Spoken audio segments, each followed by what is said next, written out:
Hello and welcome to week 5 of your Standings Core Strength and Coordination program. I'm Dr. Andy Federman with RebuildDoc.com. For this week's workout, you're going to need a kettlebell and you're going to need a band that's going to be attached to a banister or railing or pole that allow you to get it about between your hips and your shoulders where you can attach the band and have it secure. Okay, so our first movement today we're going to do is a standing kettlebell wood chop. You're going to hold the kettlebell on both sides of the handles with the bell above you. You're going to bring it here. It's similar to the halo, but what we're going to do is bring it from the hip pocket straight up into the air, fully extended above your body. We're doing here, getting a little bit of a momentum, not so much a swing, but a twist to our body. We're going to do 10 in one direction, 10 in the other way. Again, do your best to hold your core tight as you're doing the maneuver with the kettlebell. We're going to then put down our kettlebell and we're going to use the band for the rest of our workout. We're going to start with standing banded twist. So grab the band, just like we've done in previous workouts and exercises before. You're going to grab it with your further shoulder and hand away, grab around the band, and then take your other hand, lock your hand in here so you're able to hold on to this without worrying about your grip losing it with the rubber band. So we're going to take our hands straight out in front of us. We're going to turn and twist. If you need to get a little more resistance, move a little further away from the band location so you're able to get the right amount of resistance.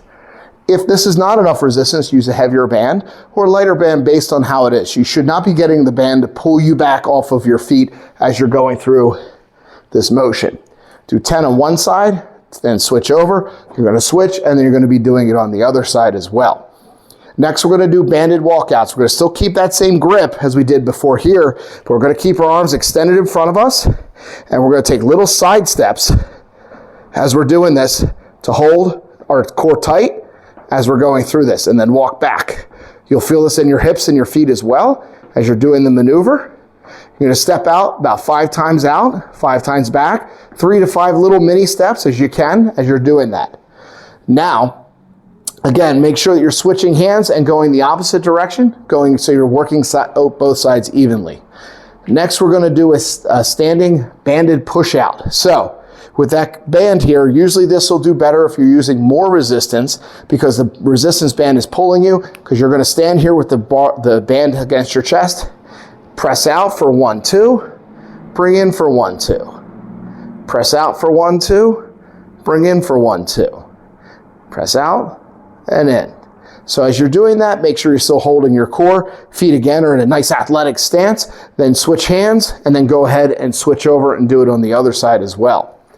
After those exercises, we're going to disconnect the band and we're going to do what's called a banded X walk. So just like we walked before in those small choppy steps, we're going to step on either side of our band. It's called an X walk because we're going to cross it into an X and we're going to hold this up here right across the shoulder level height as we're doing this. So again, pick an appropriate band based on being able to hold this. So as you're doing this, you're pressing out and you're going to feel the band is pushing against that lead leg as we're walking. So you want to make sure you're evenly going as many steps in one direction as you are with the other while holding this up, as this is working the core and stabilizing the hips at the same time. You'll feel it through the shoulders, through the glutes, and also the stomach if you're holding your stomach tight like you should be throughout this entire movement. Just like so. If you have any questions, feel free to reach out to me at relief@rebuilddoc.com. If not, enjoy the workout.